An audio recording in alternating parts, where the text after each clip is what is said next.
All right. So viewing the tongue. It's just, yeah. So viewing. So you want to look at the tongue as a reflection of the inner condition, right? And its correspondences. So it's going to correspond to two major things when you're looking at it Wen Bing.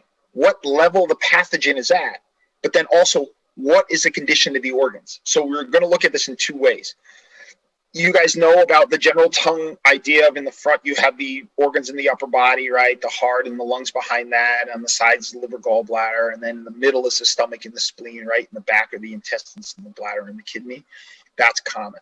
But then there's another version, the idea of how deep this Wen Bing pathogen is moving in. We're going to talk about that as well. And that's, you can see that in the coat and you can see that in the color of the tongue. You know, versus so some Wen Bing pathogens, like we said, in the beginning, you could have just a red tip on the tongue.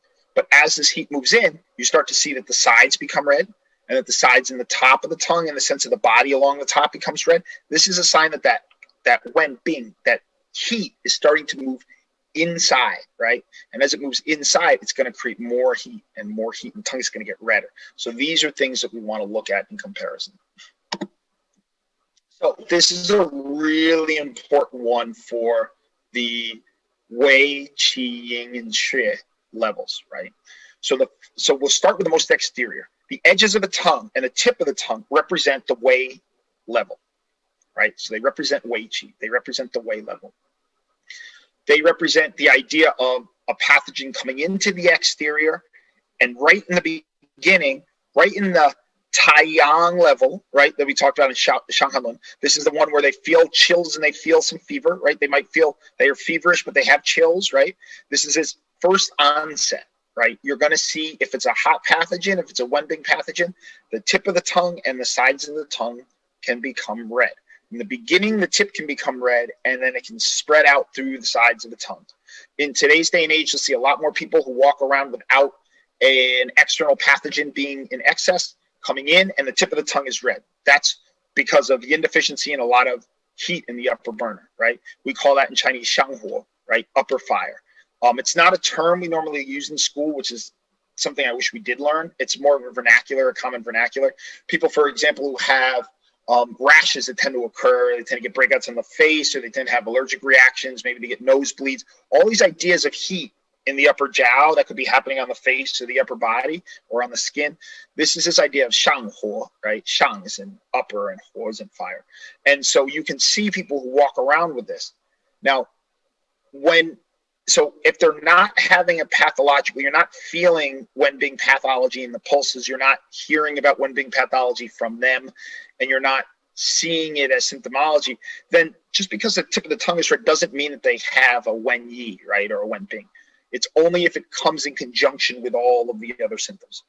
But seeing that in the tip of the tongue gives you a sign that says, hey, if they come down with a Wei level pathogen, it may exacerbate the shanghuo, the upper fire, and you may get more strong heat. Or maybe it gets through the Wei level a lot quicker, right? So this is something you want to take into consideration to help to strengthen the person. What, like Judan Shi would say, clear heat and nourish yin. So you want to clear heat, nourish yin. That person might have a lot of anxiety. They're very stressed. They work a lot. They take a lot of stimulants, right? They drink coffee. They eat chocolate. They're very worrisome about things. These things all can create upper fire, right? Maybe they eat a lot of spicy food, right? That's very common, spicy food. People say, I don't eat chocolate. I don't eat coffee. I don't drink coffee. No, my job's not so bad, but they eat a lot of spicy food, a lot. And it can be very damp causing food. In China, we ate a lot of hoguo, right? It's like, so hoguo is your hot pot. And that can be very spicy and oily and hot, right? And that can create shanghuo. And so this idea of this upper fire can ultimately, if it's constantly around, if somebody gets an internal or an external invasion, it can be exacerbated by this shanghuo, or the shanghuo can be exacerbated by this external invasion. And the person can be more likely for a stronger Wei Qi reaction, and maybe not something that's where their Zheng Qi is strong enough. So it moves into the Qi level, they get more heat, right? So that's that first level. Some other person here loves Huoguo. I love Huoguo. I miss China so much. In many ways, I miss Asia. Can't wait to go back, hopefully this spring, summer. Anyways, so if if it moves through, if this pathogen moves through the weight layer, then it moves into the qi layer, right? So the qi layer is going to be that interior layer. If the weight layer is exterior, because that's what we consider it in Wen Bing, it's exterior. As these things move into the qi, as they move interior, they move first into the qi layer. So wei is exterior, qi is your first level of interior, right? This is when the heat's going to go up, right? So you're going to see just the edges and the tip of the tongue red, and then as that heat moves in, now the top of the tongue starts to turn red, right? Especially more than just the edge, more over. You're going to start to see a lot more heat in the kind of the, if this is just the tip of the tongue, now you're going to see it more like this, right? Around.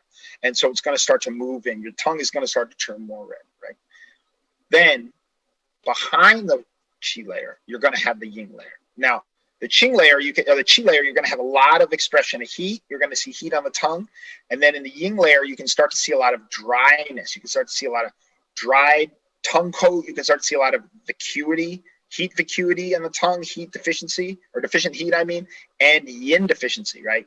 So because this vacuity heat is being caused by yin deficiency.